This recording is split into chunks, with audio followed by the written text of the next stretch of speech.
Bien. Sí, sí. Dame un segundo. Que...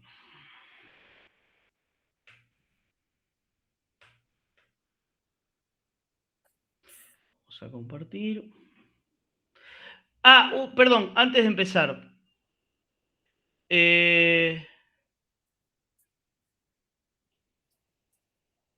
Todos tienen para el campus. Están, porque yo hasta que me metí hoy no había nadie, no tenía nadie en el campus. Yo recién entré y se pudo ver, o sea, se ve Ok. la teórica subida. Bien, porque hoy me ponía quiénes eran los participantes de la mañana y estaba yo solo. O sea, por eso no sabía si ya estaban todos o no. Buenísimo. ¿Todos pudieron verlo? O sea, Sí, sí, aparece. No, listo. yo no. Ahora me meto. Yo, profe, ni me figuran las materias en el campus. Porque No Soledad sé, habló. No, me, Belén, perdón. Igual estaban tardando un poco. me Sí, figuran las materias del cuatrimestre pasado, las que cursé el eh, cuatripasado. Belén, a mí me pasó lo mismo. Hoy revisé a la mañana y al mediodía, ponele, y estaban las del cuatripasado, viste que cursamos varias, nos cruzamos en varias, y hoy, ahora, no sé, 5:30, 5:45 ya estaban las de este cuatrimestre. Buenísimo. Estoy Fíjate, chequeando entonces, porque porque fueron actualizando, o sea, la primera semana Sí, van actualizando. a mí me Sí, sí. aparecieron ahora. Y Ya, si no tenés dos botones arriba a la izquierda, uno dice mis aulas, y en el que dice mis aulas tenés para buscar materias en curso. Y ahí te activa las que figuran en el SIU. gracias, un genio. Pero bueno, sí, les muchas digo, gracias. hoy a la mañana a mí no me aparecía nadie, no estaba ninguno estaba cargado. De los que tenían actas, no había ninguno cargado, estaba yo solo.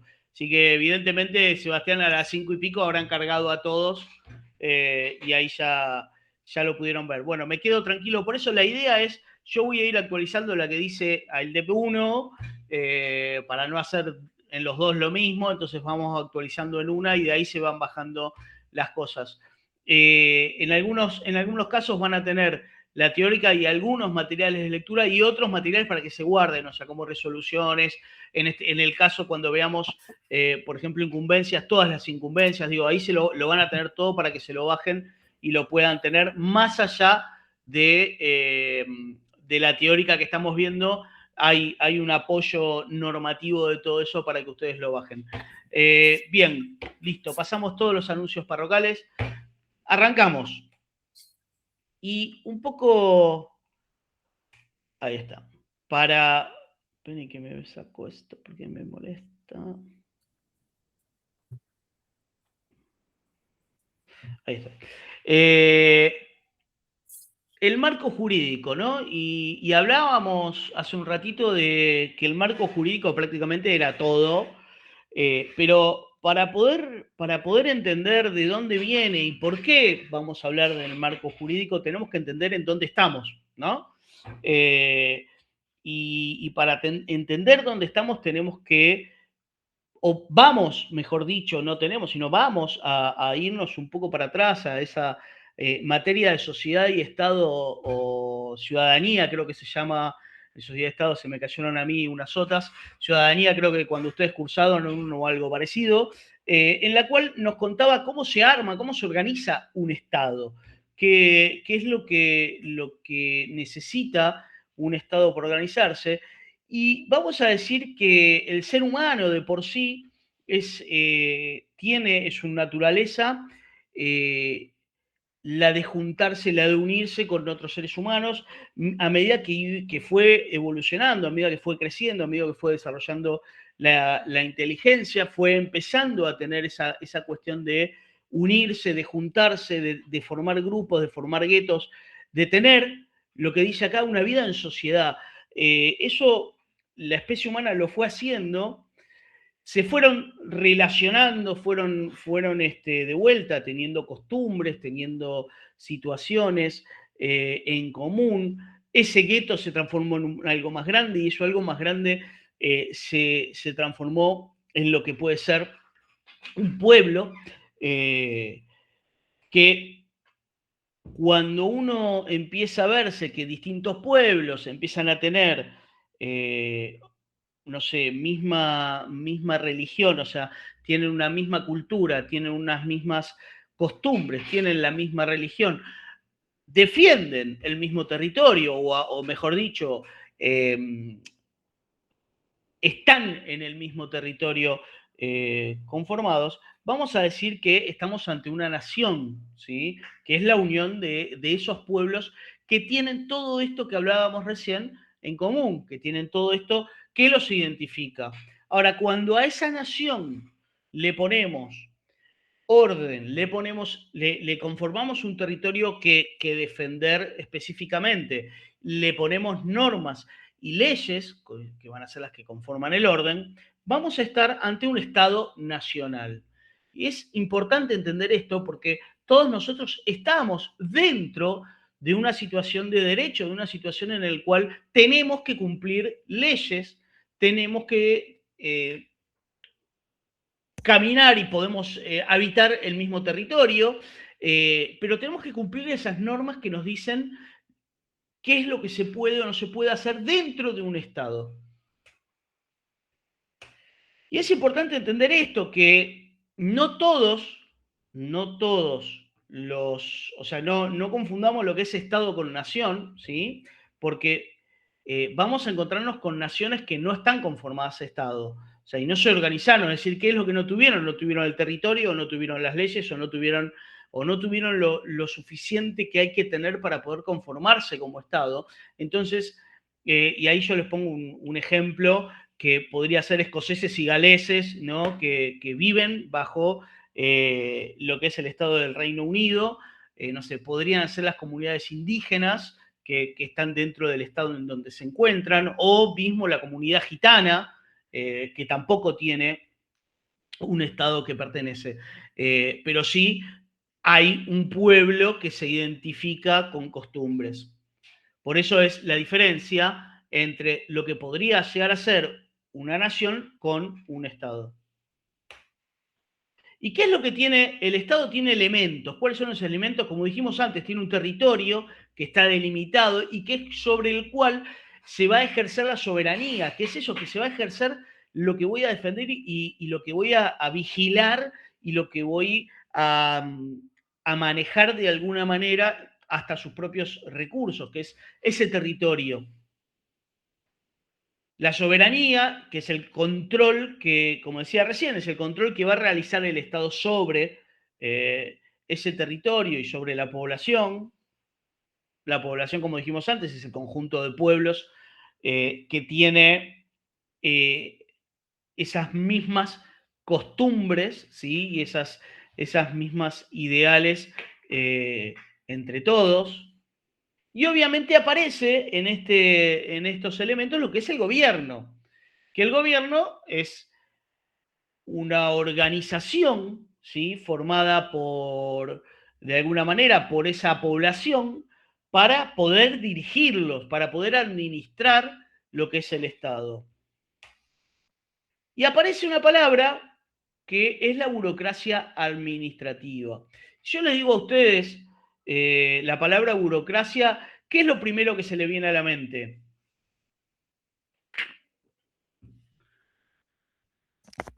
Trámites. Lento. Lento, bien, Tamara, trámites lentos, digo, complejidad, situación que me metés burocracia para que algo no funcione. Bueno, Claro. en el Estado, la burocracia administrativa es sumamente necesaria, es parte de esos elementos del Estado. ¿Por qué? Porque se necesita esa burocracia administrativa para poder tener un control de lo que es la gestión, para poder verificar lo que se hace, lo que no se hace, por qué se hace y por qué no se hace. Entonces, la burocracia administrativa bien administrada no es mala, sino que es necesaria para que el Estado pueda funcionar. ¿Vamos bien hasta acá? Sí. Entonces vamos a decir que la nación es el conjunto de pueblos que comparten causas naturales, históricas, raciales, como dijimos recién, que tienen esas mismas costumbres, la misma religión, hablan el mismo idioma, a veces puede ser que tengan hasta 2 o 3 idiomas, El Estado es una nación jurídica y políticamente organizada, ¿sí? Que va a compartir el territorio, va a tener soberanía sobre ese territorio, ¿sí? Y acá algo que vamos a ver durante toda la cursada, que es analizar un poco el origen de las palabras, ¿no? Y fíjense que Estado proviene de status, que es orden, o sea, define el orden, es el ordenamiento jurídico. ¿Y cómo está dado el ordenamiento jurídico de un Estado? Por medio de la Constitución, ¿sí? Que la Constitución es el mayor acuerdo político de un Estado. O sea, es la principal regla que un Estado tiene que cumplir. Todo puede hacerse dentro de la Constitución Nacional, nada puede suceder por fuera de lo que es la Constitución Nacional. Por eso muchas veces van a ver que leyes que parecen racionales, que parecen leyes interesantes y demás, dicen es anticonstitucional porque tal artículo de la Constitución dice tal cosa. Entonces, todo, insisto, las leyes se pueden sancionar, las leyes pueden existir, los jueces pueden fallar, pero todo lo que suceda dentro del Estado Nacional tiene que estar dentro de lo que es la Constitución y lo que marca y rige la Constitución Nacional. Y obviamente aparece el gobierno, que es el que vimos que asume la responsabilidad de administrar lo que es el Estado, conducirlo y poder llevar adelante lo que son las gestiones y esa burocracia administrativa que necesitamos. Después aparecen formas de gobierno, que acá no me voy a explayar mucho, lo voy a resumir muchísimo como para que el tema esté metido dentro de lo que estemos hablando y podamos seguir, pero digo, aparecen formas de gobierno que van a estar divididas de acuerdo al objetivo que tiene esa forma de gobierno, que puede ser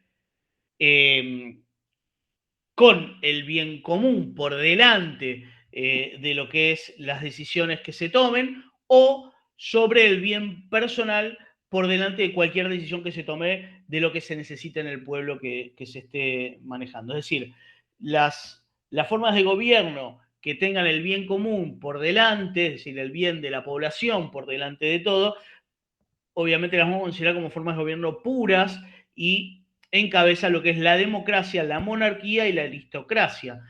La monarquía y la aristocracia, siempre y cuando tengan el bien común, están de ese lado, si no pasan del otro lado porque se transforman en oligarquía o demagogia, ¿no? Y obviamente la democracia se transforma en una tiranía cuando no tiene el bien común por delante. De vuelta, es algo muy resumido, pero para que el tema esté planteado. Después, la forma de gobierno, según el objetivo, es esta, y la forma de gobierno, según la distribución que se realiza en las decisiones que se toman en la administración de la cosa pública, se va a definir en federal o unitaria. Vamos a decir que el federal existe un poder central, pero que delega, de alguna manera, en poderes intermedios las cuestiones que tienen que ver con decisiones directamente relacionadas con el territorio, como por ejemplo, no sé, la administración nacional, las provincias y las municipalidades. Y cuando hablamos de unitaria, claramente todo se concentra en un poder central. Díganme si voy rápido, ¿sí? Yo porque este es un tema que medianamente los tenemos. Y nosotros decimos que nuestro gobierno, de acuerdo a la Constitución, establece que nuestra forma de gobierno es republicana, representativa y federal. Es republicana porque la forma de la administración de la cosa pública es que el pueblo delega el ejercicio del poder. Es decir, el pueblo delega el ejercicio del poder, en este caso en un presidente. Es representativo porque esa administración se elige, esa delegación que se hace, se elige a través de lo que es el voto que dice quién representa al pueblo, ¿no? Y después tenemos federal por lo que le decíamos recién, que es la coexistencia de un poder central y gobiernos locales. Y también vamos a hablar de que se divide en tres poderes, la independencia de estos tres poderes es fundamental, que es el legislativo, el ejecutivo y el judicial. Hasta acá es una representación de dónde estamos nosotros, todos los que estamos acá, dentro de ese derecho, dentro de esas normas en las cuales estamos trabajando. Ahora bien, recién dije la palabra derecho. ¿Qué es el derecho? ¿Por qué es importante entender de que existen normas y de que esas normas hay algunas que están escritas y hay otras que no, y de cómo todo eso va mutando y cambiando? Porque digo, el derecho en sí es el conjunto de todas las normas jurídicas que nos van a regular dentro de ese estado en el que estemos, dentro de esa sociedad en la que estemos. Y es importante entender esto porque no es lo mismo, de alguna manera, si bien somos pueblos similares, Argentina que, por ejemplo, estar en Uruguay. Tienen cuestiones muy parecidas, pero ahora yo les digo Argentina con, vamos a decir, no sé, Arabia Saudita. O sea, tienen sus situaciones de derechos, tienen sus normas escritas que seguramente difieran mucho de lo que tenemos nosotros y que nosotros consideramos que están bien, y obviamente el pueblo árabe también considera que está bien, ¿sí? Pero me interesa esto, marcar de que todo esto es siempre dentro de donde uno se encuentre. Y vamos a decir que la palabra derecho, y de vuelta de dónde viene, significa lo que está conforme a regla. Y acá hago un paréntesis y les cuento. ¿Vieron cuando un abogado dice, no, mi cliente se encuentra derecho? ¿Escucharon esa frase de los abogados? Sí. Bueno, ¿qué está diciendo? Es esto, mi cliente está conforme a norma, está conforme a regla, no está fuera de lo que marca la regla y la Constitución. Entonces, dice, mi cliente está conforme a derecho. Entonces, el derecho es lo que está conforme a regla. Y dijimos que el derecho es el conjunto de normas. ¿Y qué son las normas? Vamos a decir que las normas van a ser, o las vamos a llamar, o las vamos a mencionar como reglas de conducta, reglas que nos van a imponer una forma de actuar en determinadas situaciones. Es una descripción de cómo nos deberíamos de comportar de alguna manera. Pero hay dos tipos de normas. Una norma moral, que es la conducta individual y social que tenemos que tener, y es la que en realidad no está escrita, y hay una norma jurídica que es una regla que la establecen las autoridades. Y obviamente lo hacen para poder definir cómo nos tenemos que relacionar los seres que pertenecemos a ese Estado. ¿Sí? ¿Me siguen hasta acá? Sí.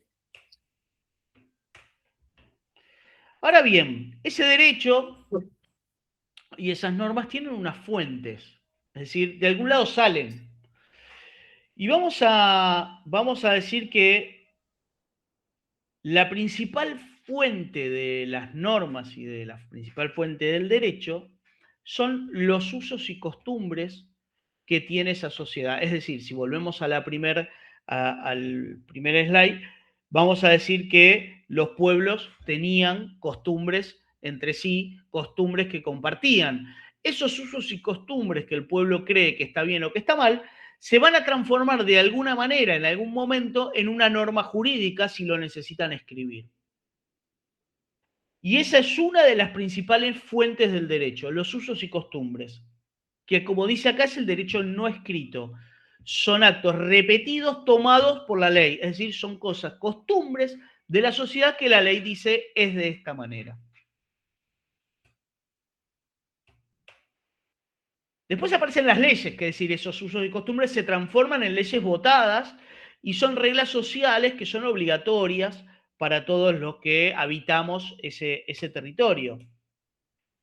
Y después aparecen dos más que se llaman doctrina y jurisprudencia.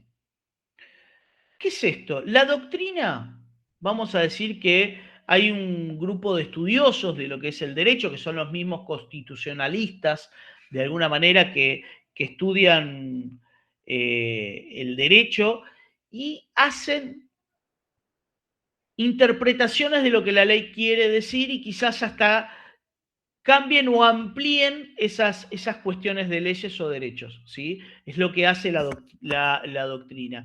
Y la jurisprudencia es lo que interpreta la ley por intermedio de los jueces cuando fallan. Y acá, ¿qué es lo que sucede? Cuando hay un acto que requiere ser juzgado de alguna manera, pero que no está escrito de que está mal, los jueces, entendiendo la doctrina que alguien alguna vez dijo y entendiendo los usos y costumbres que tiene una sociedad y entendiendo que están para imponer reglas de alguna manera y cuando no están escritas tienen que ver de qué manera imponen algo que creen que está mal, lo que hacen es hacer un fallo, porque dicen, esto está mal por esto, por esto y por esto, y cuando ese fallo no está directamente relacionado con una ley que dice que está mal, no sé, no matar, todos sabemos que está prohibido y está penado por la ley. Ahora, en algún momento, no sé, les voy a decir algo que tiene que ver, que era, che, robar por medio de, que ahora están haciéndolo muy seguido, cambiando los postnets, digo, no está penado eso, porque en realidad lo que está pasando, alguien le está depositando plata a otro. Ahora, está mal porque alguien cometió un delito que es cambiar el postnet, pero ningún lado dice de la ley que cambiar el postnet de un comercio está penado, porque no están robando. La gente está dándolo, está depositando la plata ahí sin ningún problema, pero hay una estafa y hay un engaño. Digo, pero esa situación que no está escrita, los jueces tienen que fallar cuando agarren al que cambió, al que hizo y demás. Entonces, esa situación, el primer fallo, genera jurisprudencia para todos los anteriores. Cuando vuelva a pasar, dice, ¿viste lo que a aquel le dieron 10 años por hacer esto?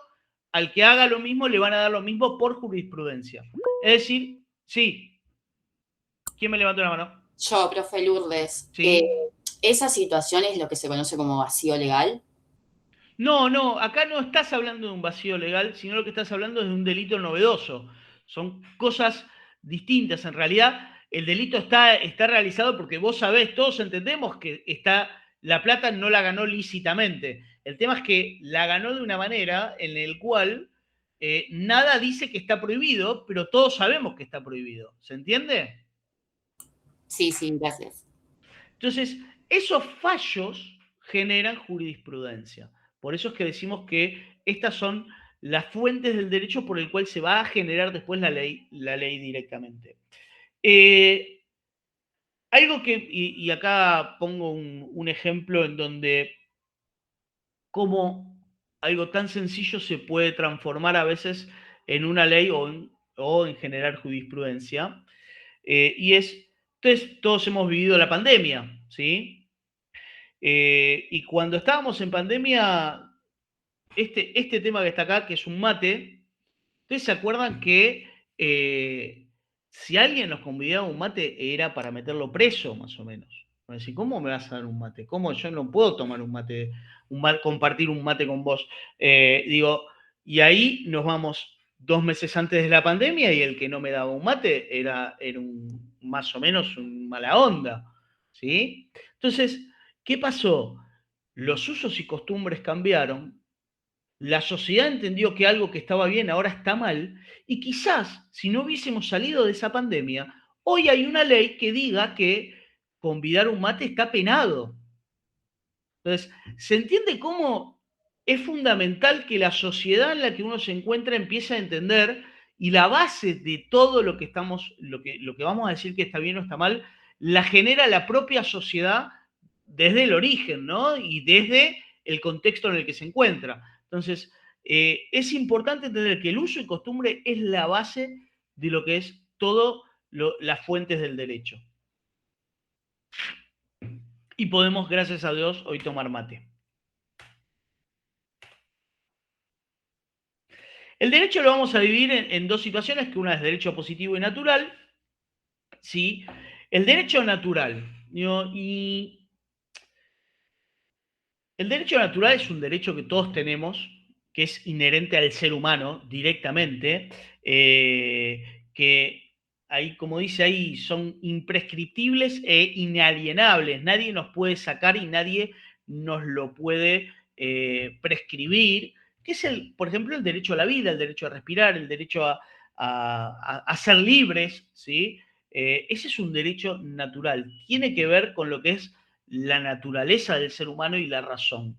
Y el derecho positivo es todo aquel derecho que obviamente busca el bien común, pero que está escrito, que es el derecho que nos vamos a encontrar, no sé, el Código Civil y Comercial, que lo vamos a ver en todo el cuatrimestre, me van a escuchar hablar del Código Civil y Comercial, porque ahí están escritas la mayor cantidad de las leyes con las cuales vamos a estar trabajando.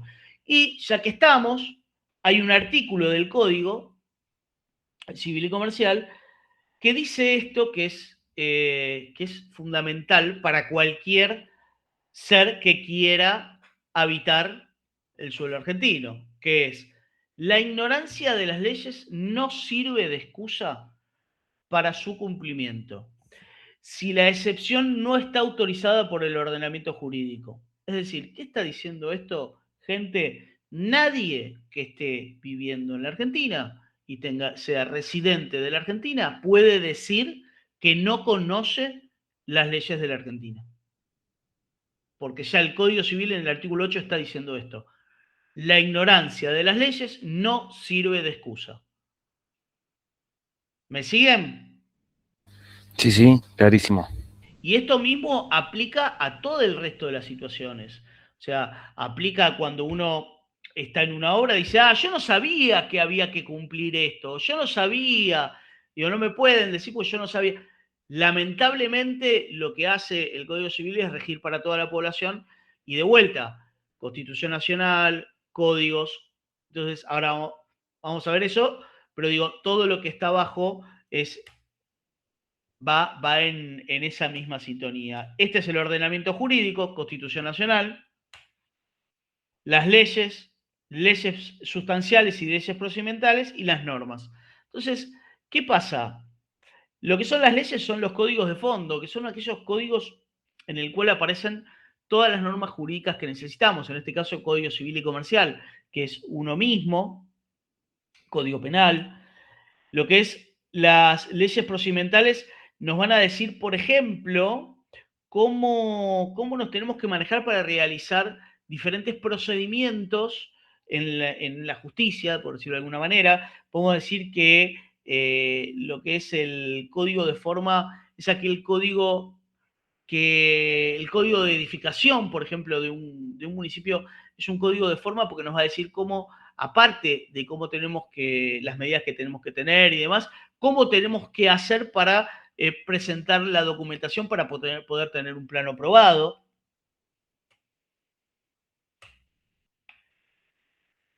Bien, y hasta acá les conté todo el marco. Ahora vamos a ver quiénes están dentro de ese marco, que son las personas, que somos nosotros que estamos acá. Y hay una definición que es esta cortita que tira el Código Civil y Comercial, que es fantástica porque en esa definición define claramente lo que es una persona y nos dice que somos entes susceptibles de adquirir derechos y contraer obligaciones. Es decir, cuando dice entes, somos nosotros, susceptibles de adquirir derechos, es decir, tenemos la capacidad para poder discernir entre el bien y el mal y poder adquirir y contraer derechos. Digo, esto es una frase muy simple, pero que define muy bien lo que es una persona. Y el Código Civil habla de que existen dos tipos de personerías. Una es la personería real o visible, que es la persona humana, y la otra es la personería jurídica o ideal, que es aquella personería de sociedades, de empresas, de, no sé, puede ser no sé, un club, una sociedad de fomento, una iglesia, todo lo que pueda llegar a tener una personería. Y a su vez define que la persona humana, en el artículo 19, algo y paréntesis es, nunca les voy a preguntar un artículo, no les voy a preguntar nada de eso, así que eso es algo que a mí no me sirve, a ustedes no les suma, pero yo se lo menciono porque cuando digo artículo tanto es porque está directamente sacado del Código Civil. El artículo 19 del Código Civil dice que el comienzo de la existencia de la persona humana comienza desde su concepción. Es decir, el Código Civil entiende que la persona humana comienza desde la concepción y el artículo 21 dice que los derechos y obligaciones del concebido o implantado en la mujer quedan irrevocablemente adquiridos si nacen con vida. Si no nacen con vida, se considera que la persona nunca existió. Esto es Código Civil y Comercial. Y cuando habla de las personas jurídicas, dice que son personas jurídicas todos los entes a los cuales el ordenamiento jurídico les confiere aptitud para adquirir derechos y contraer obligaciones. ¿Sí? Obviamente tiene que tener definido cuál es el objeto y los fines de su creación. Es decir, no sé, tengo una sociedad comercial que se dedica a construir. Entonces, ¿el objeto cuál es? La construcción. Los fines de eso es la sociedad comercial que va a ganar dinero con un objeto que es construir. Y estas personerías jurídicas van a poder ser públicas o privadas. Dentro de la privada son todas las sociedades comerciales. Las públicas son aquellas que el Estado las determina como tal, como por ejemplo el Estado Nacional, los municipios, la Iglesia Católica, no sé, podría llegar a ser Estado Nacional, los municipios, la FACU, digo, tiene personería también pública. Y después las personas, ya sean públicas, las personas, ya sean reales o no, tienen atributos. Vamos a hablar de los atributos de las personas humanas, que cuáles son. Primero, va a tener un nombre y apellido. La persona va a tener un nombre y apellido. Ese nombre y apellido va a estar acompañado por un número de DNI. Y esa combinación hace que esa persona sea única e irrepetible dentro del Estado Nacional. Entonces, que ustedes tengan un número de DNI y un nombre y un apellido hacen de que nadie puede tener el mismo número de DNI con el nombre y apellido. Es decir, no se puede repetir el DNI. Sí, posiblemente, no sé, vamos a decir un nombre, no sé, José Pérez, digo, va a haber muchos José Pérez, pero José Pérez con DNI número tal es imposible, entonces esa combinación hace que sean individuos únicos dentro de todo el territorio donde ustedes se encuentren. A su vez, van a tener un patrimonio. Y acá el patrimonio, muchos lo entienden con que es el auto, es mi casa. Eso también es parte de su patrimonio. Pero fíjense lo que dice acá. Dice conjunto de bienes materiales e inmateriales de cada persona. ¿Qué se les ocurre que puede llegar a ser parte de su patrimonio un bien inmaterial? A ver.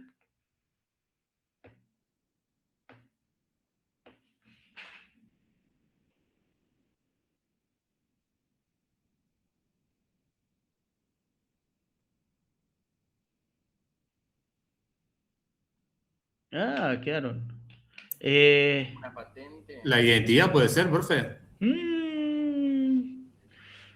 A ver si está. A ver. Vamos a preguntar. José Luis, ¿estás por ahí? Estoy. ¿Qué se te ocurre que puede ser, José Luis? Algo inmaterial importante para ustedes. Un bien inmaterial.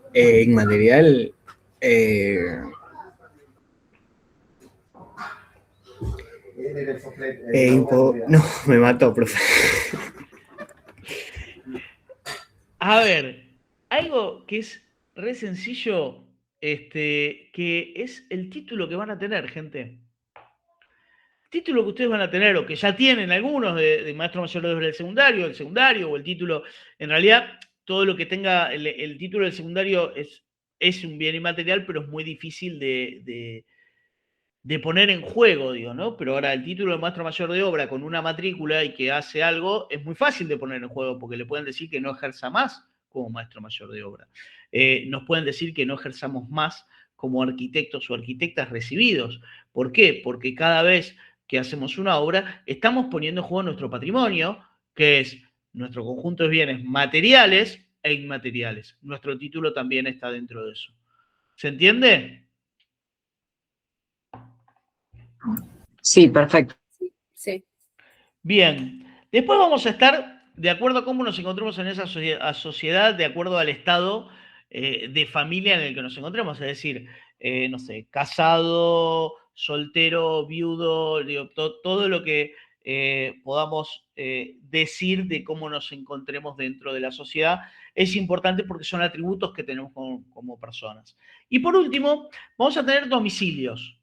Y digo domicilios con ese, porque podemos tener varios domicilios, es absolutamente legal tener varios domicilios. ¿Por qué? Porque el primero va a ser el domicilio real, que es el domicilio en el cual estamos viviendo actualmente. Puede coincidir o no con el domicilio de origen, que es en el cual vivíamos con nuestros padres. Y a su vez aparecen dos domicilios más, que son el legal y el especial.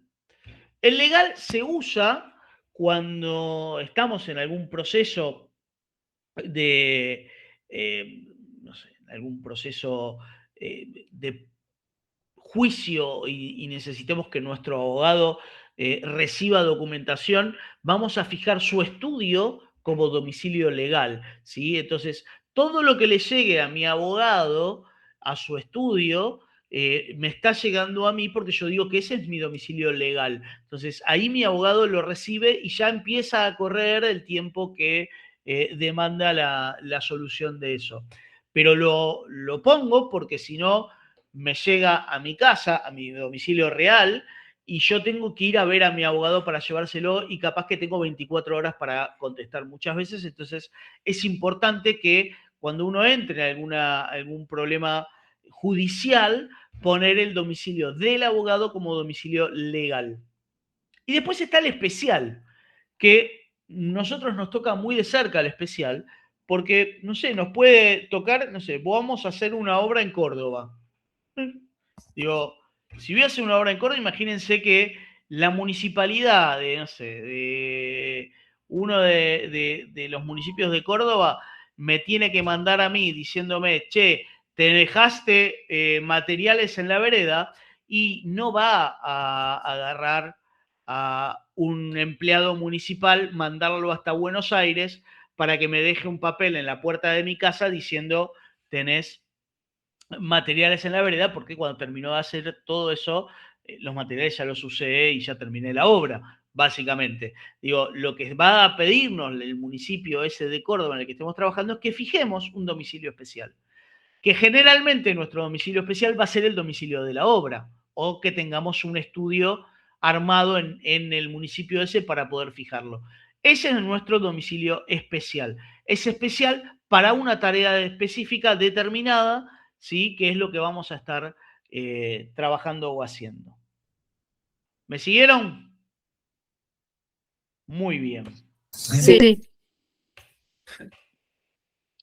Y después aparece la capacidad de las personas.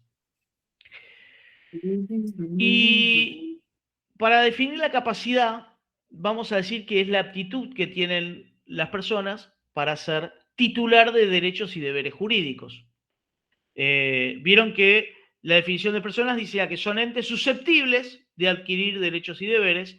Ahora, la capacidad lo que define es si podemos ser titulares o no de esos derechos y deberes. ¿Se entiende? Y hay dos tipos de capacidades. Una que es la capacidad de derecho y la otra la capacidad de ejercicio. Cuando uno lee lo que dice el código, hay una diferencia muy básica que la vamos a leer ahora, el artículo 22 o el 23. Vamos a empezar con la capacidad de derecho. Dice, toda persona humana goza de la aptitud para ser titular de derechos y deberes jurídicos. La ley puede privar o limitar esta capacidad respecto a hechos simples, actos o actos jurídicos. ¿Y la capacidad de ejercicio qué nos dice? Dice, toda persona humana puede ejercer por sí mismos sus derechos, excepto las limitaciones expresamente previstas en este código. Es decir, que la capacidad de derecho es la posibilidad de ser titulares de esos derechos y obligaciones. Y la capacidad de ejercicio es lo que nosotros podemos hacer por nosotros mismos. Es decir, cuando nosotros nacemos, ¿sí? Tenemos derechos y obligaciones que vamos a estar cumpliendo por intermedio de una persona, de otra persona, que es nuestra capacidad de derecho. Ahora, los vamos a ejercer a partir de que cumplamos la mayoría de edad. ¿Se entiende? Sí. Otra definición importante, hablamos de sociedad, hablamos de personas, hablamos de capacidad, y ahora vamos a hablar de las cosas. ¿Qué son las cosas? Y esto es importante porque una cosa es un objeto material susceptible de tener algún valor. Es todo lo que puede llegar a tener un valor. Y lo vamos a dividir en grupos, así como hacíamos en matemáticas, son grupos. Y vamos a tener un primer grupo que son las cosas muebles, que el Código Civil las define como las cosas que se pueden transportar de un lugar al otro, sea moviéndose por sí mismas, o sea, puede ser un auto, o que se muevan por una fuerza extraña. Digo, que yo levante el mate y lo mueva de un lado al otro. Digo, esto es para el Código Civil, una cosa tiene un valor, es una cosa mueble porque yo la muevo, una cosa extraña la está moviendo, que en este caso soy yo.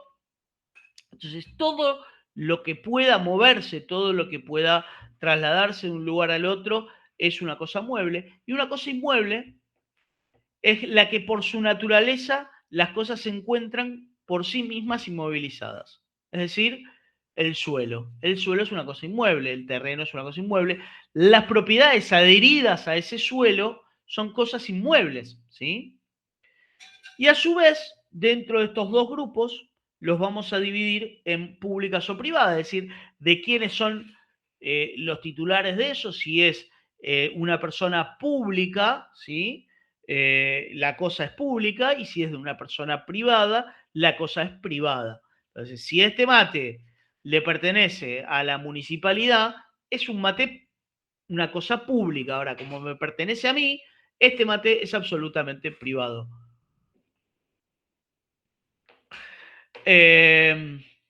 Y a su vez aparecen otros dos grupos que son las cosas que se registran o no se registran. Entonces vamos a decir que las cosas muebles pueden ser registrables o no registrables. Es decir, el mate, de vuelta, no se registra porque no tengo un título de propiedad.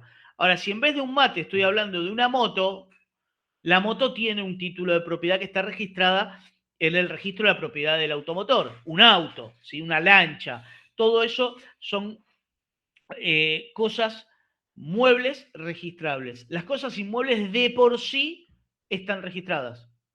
Siempre son registradas las inmuebles. ¿Por qué? Porque es una propiedad que tiene el registro de la propiedad, ya sea que sea o una plaza o algo privado. De vuelta, depende quién es el titular, pero siempre está registrado con un dominio de alguien. ¿Me siguen? ¿Vamos bien?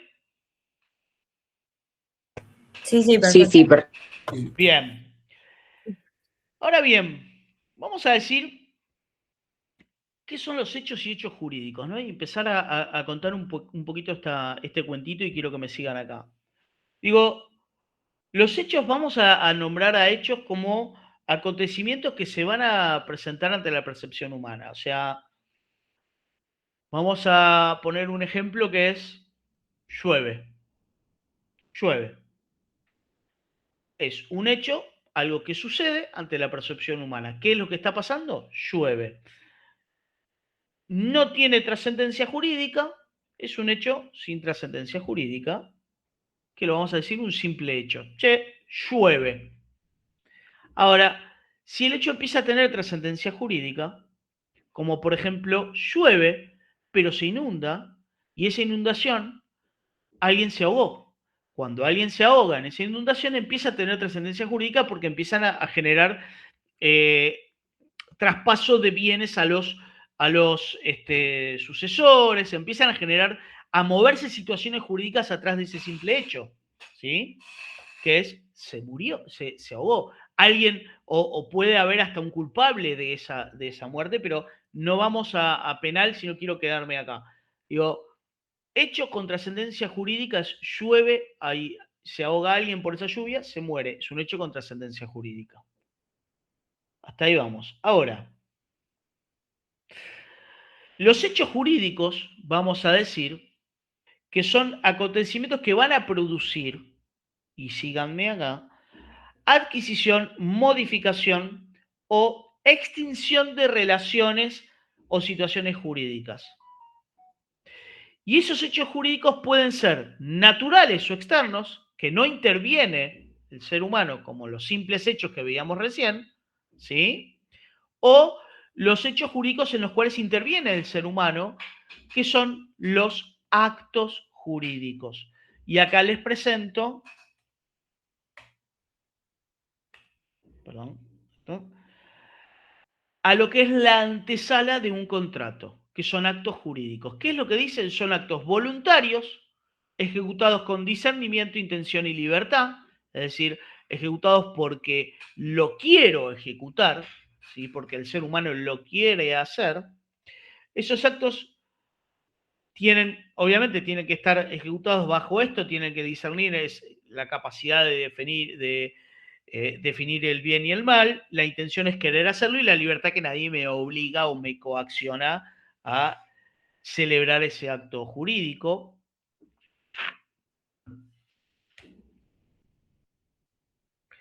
Y vamos a tener dos tipos de actos, obviamente, el acto lícito y el ilícito. En el acto lícito es una acción claramente que la ley me lo permite, que no está prohibida, que lo quiero hacer, que tengo la intención, el discernimiento y la libertad para poder hacerlo, ¿sí? Y el ilícito es cuando estamos hablando con situaciones que estén en contra de lo que marca la norma jurídica, es decir, situaciones que la ley diga que están mal. Entonces, ahí estoy en los actos voluntarios ilícitos.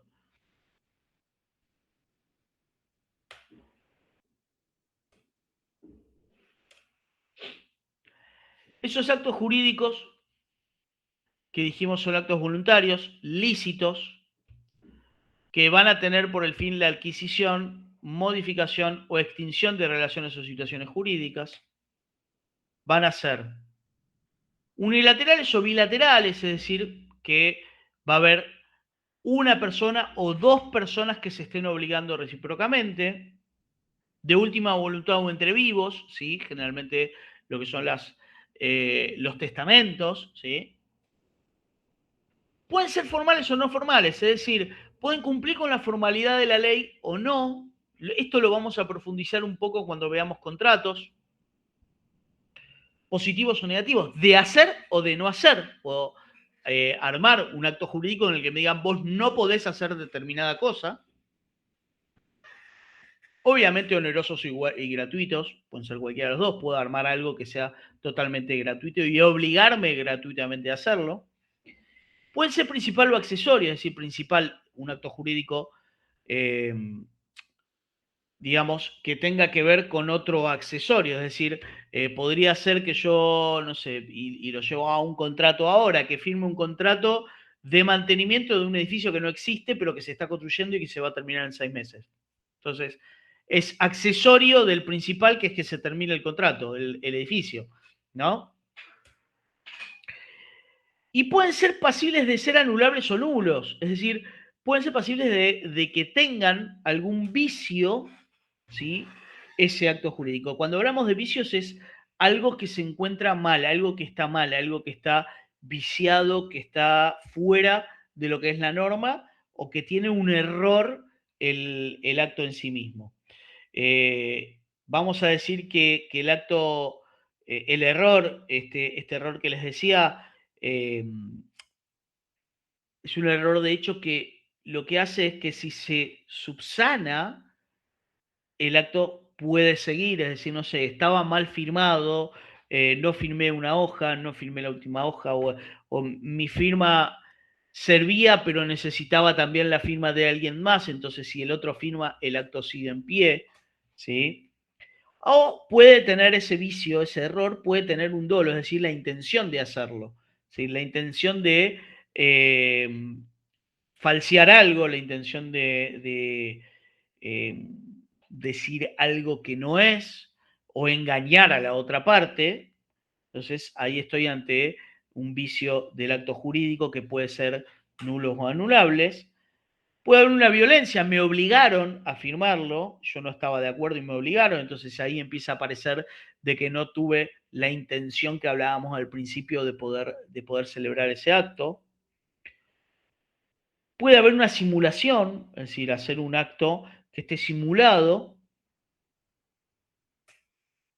o puede ser un fraude que tiene mucho que ver con lo que es el dolo, ¿sí? Que también hace de esta situación de que sea anulable.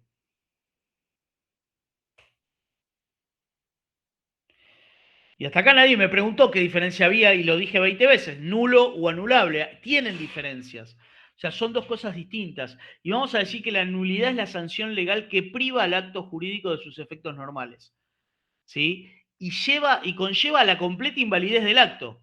Es decir, un acto que sea nulo, vamos a decir que deja sin efecto, perdón, si el defecto está determinado expresamente por la ley, el vicio es rígido en la mayoría de los casos, tratándose de actos nulos de nulidad manifiesta.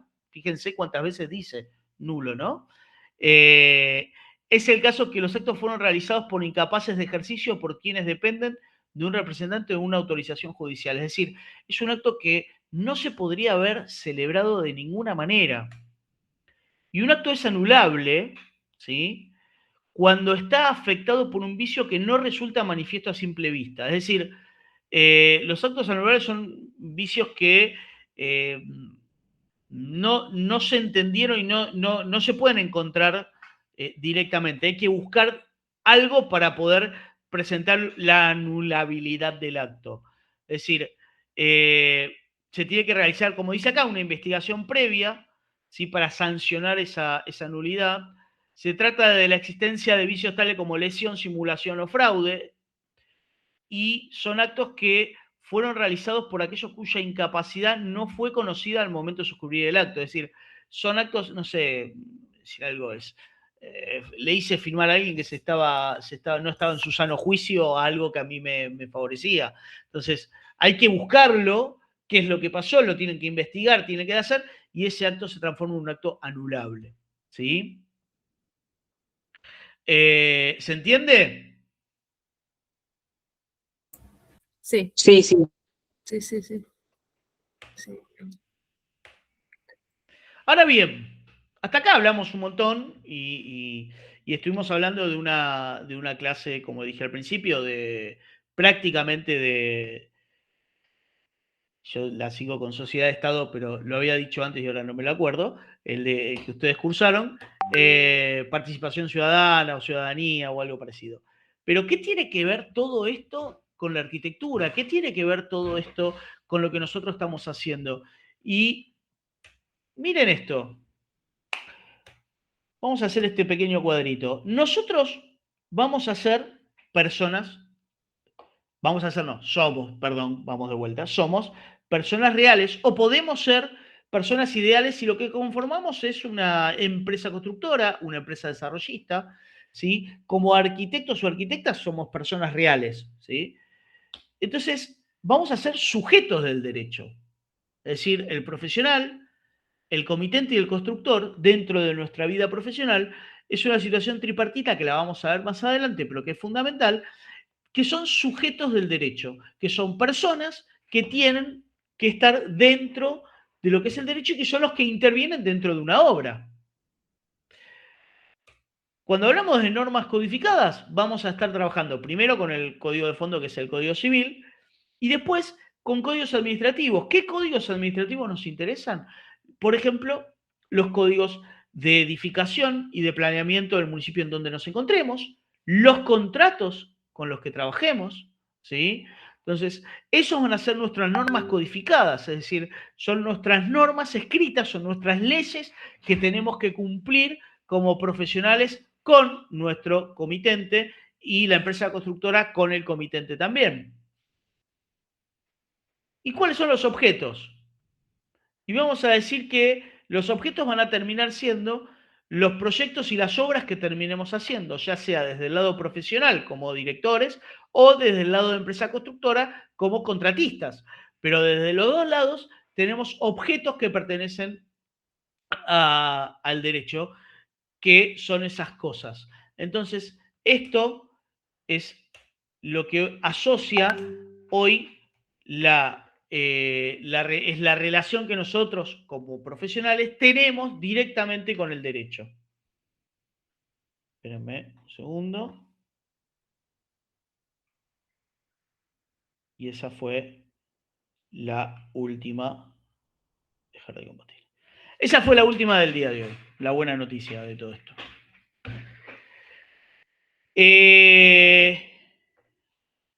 Vamos a abrir acá. ¿Alguna duda? Un montón, ¿no?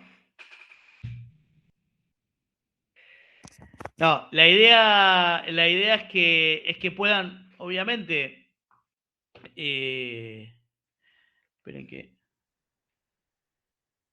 que puedan leer esto y nada, si tienen dudas, la semana que viene los vemos, pero si tienen dudas ahora también las vemos, ¿no? Pero es un poco la base de todo lo que viene. Esto que vimos hoy es la base de todo lo que viene. Es importantísimo entender cuáles son las fuentes del derecho, es importante entender que somos sujetos dentro de lo que es el derecho y que vamos a ser profesionales dentro de lo que tenemos que tener como normas y que vamos a trabajar dentro de esas normas.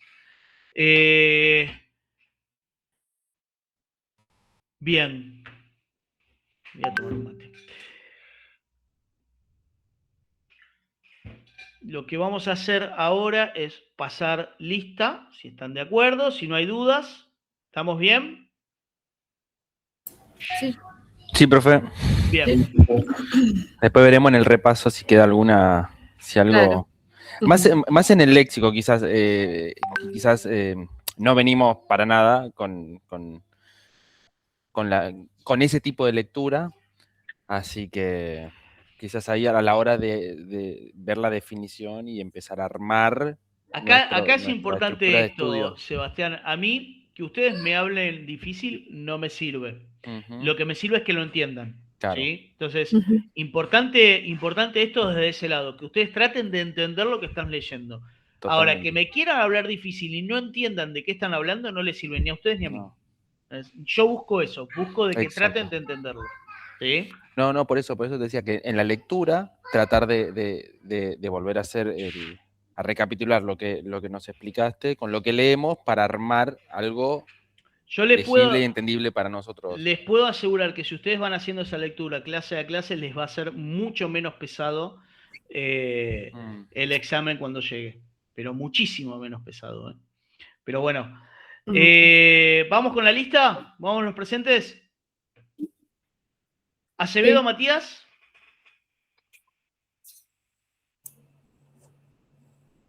¿No está? Matías. Acosta, Jorge. Presente, profe. Antonio, Mateo. Presente. Bien. Arce, Gabriel. Presente, profe. Calle, Ayelem. Presente, profe. Julián Carro. Carro Julián, perdón.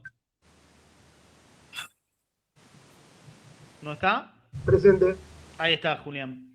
Cejas Kratz, Federico. Presente. Chaile, Germán. ¿No está, Germán? ¿Chaile Pablo tampoco? Sí, acá estoy, profe. Ok. ¿Qué le Sí, pasó a tu debe estar, mi hermano? hermano, pero debe ser que no le anda el celu, la compu, no sé. O se fue justo, ¿no? Puede ser.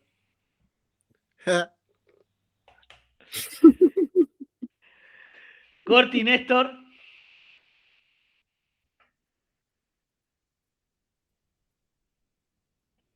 ¿Está Néstor?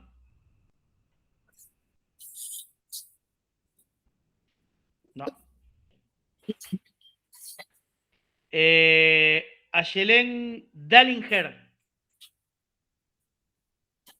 Sí, profe, presente. Del Arciprete, Lucía. Lucila. Estoy. Perdón, leí mal. Díaz Piscoya, José Luis. Presente. Dicione Silvio. ¿Está? No está. Silvio no tenía micrófono, creo. Era el que había. También. Está escrito. Que escriba.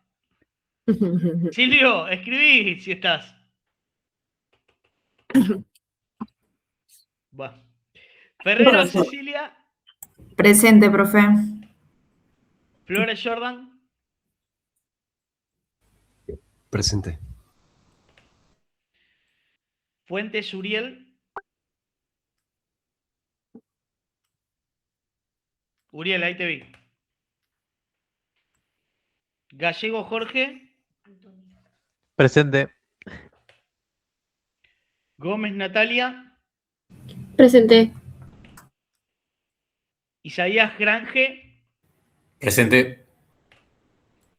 Rocío Iglesias. Presente. Walter. No, Laje Water. Walter, ¿no? Sí, presente. ¿Por qué dice Water? Raro.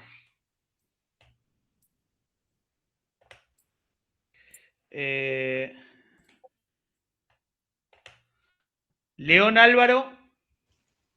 Presente.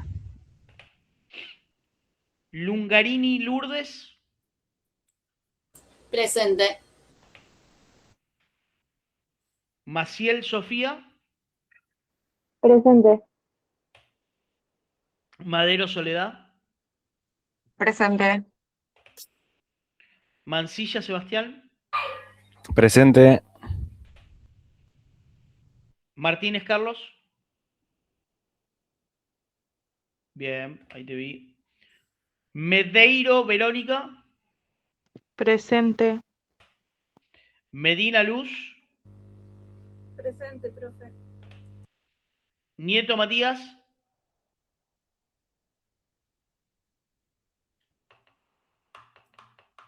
Ahí estás. Noguera Santos.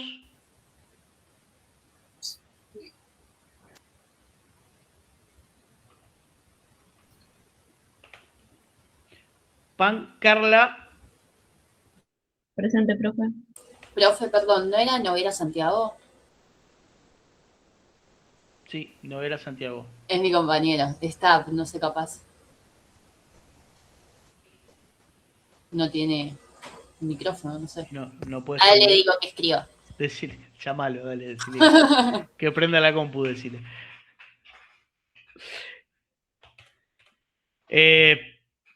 Ahí estás, ahí estás. Pérez Medina, Tomás.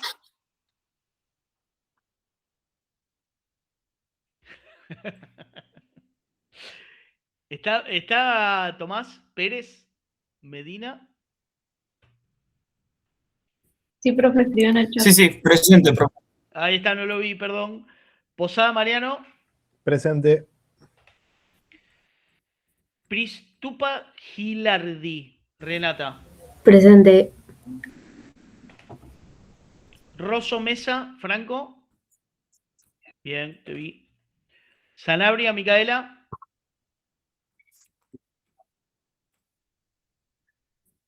¿Está Micaela?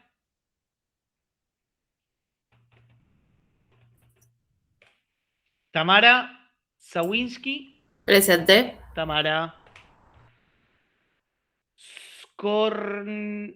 Esperen. Azul, ¿está? Azul Skornayenchi. ¿No está?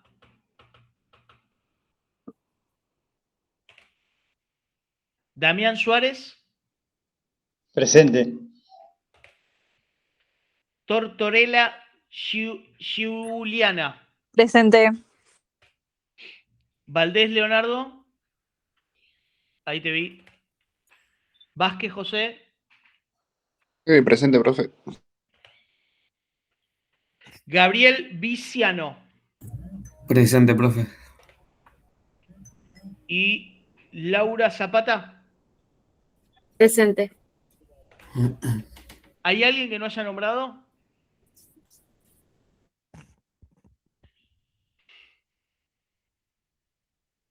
No.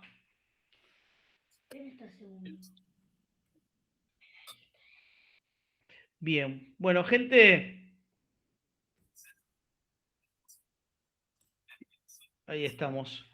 Nos vemos la semana que viene, ¿sí? Cualquier cosa, ya estamos conectados en el chat, así que cualquier cosa hablamos por ahí, pero a priori la semana que viene nos vemos a las 7 el jueves. Ok. Listo, buena Gracias, semana. profe. Buena Muchas semana. gracias. Buena Hasta semana. luego. Adiós. Chao, Chau, chau. profe.